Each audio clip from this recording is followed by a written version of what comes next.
I think The Guardian is watching my channel and plagiarizing because look at this article here. This is literally a quote that I've said. Andrew Tate is a symptom, not the problem. Why young men are turning against feminism. But of course, they completely miss the point. And this is what I'm trying to explain and what MRAs are trying to explain to you. Your sons are turning against feminism not because of misogyny, not because they're being attracted to MRAs like me because they hate women. They're being pushed away by a misandristic society. They're being pushed away by the hostility that they encounter all the time. Let's look at this article, another example of missing the point.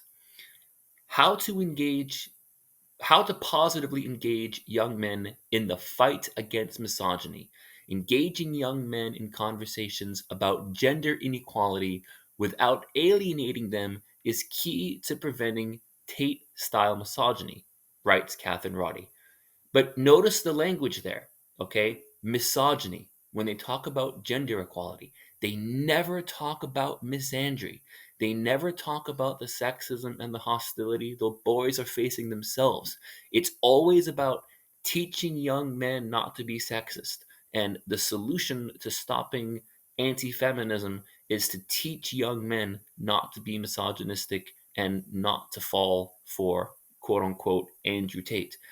Do you ever stop and think that maybe feminism needs to look in the mirror? Maybe feminism isn't 100% perfect. Maybe feminism deserves some blame too. Maybe there's a reason why. As the Guardian article even says, it's like they're so close to being right. And then of course the article veers in exactly the direction you expect, or they blame misogyny, etc. But when they say Andrew Tate is a symptom, not the problem, of why young men are becoming anti feminist. Yes, that's true. But he's a symptom of what? Exactly. What is Andrew Tate a symptom of?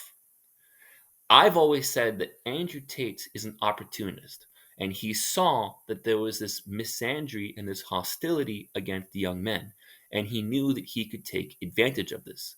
So he was addressing a real problem the wrong way.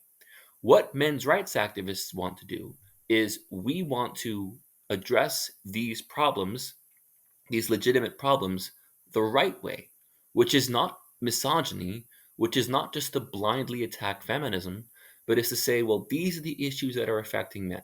Take the education gap. Boys get lower grades for the same work. There are less scholarships available for men. Let's take homelessness, right? Homeless men have less shelters. It's more difficult for a homeless man to access shelter. Okay? Issues like conscription, where men are forced into the military against their will. That still happens in many so-called progressive countries. Male-only conscription still happens in countries like Denmark, like Austria, like Switzerland. This is going to build resentment. Take higher pension ages for men.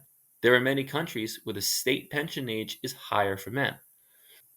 Right now, there's a crisis in South Korea where anti feminism amongst men is at an all time high and birth rates are at an all time low.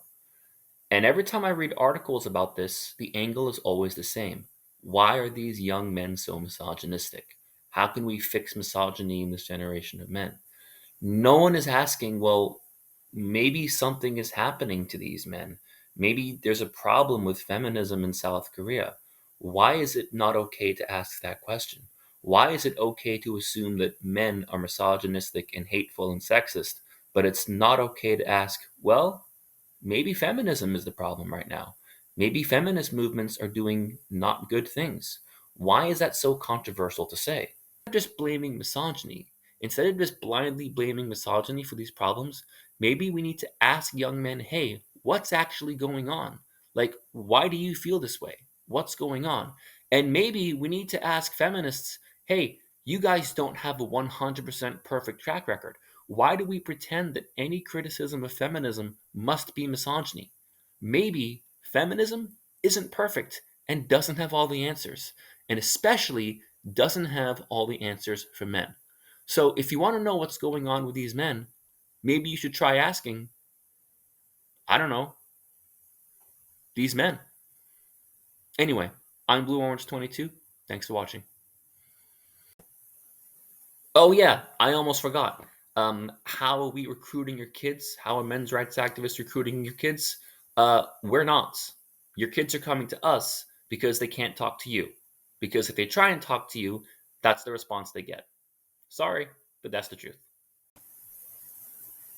Anyway, it's Blue Orange 22. Thanks for watching. And I know this was a pretty negative video, so I'll leave you with something cool. Thank you. Have a nice day.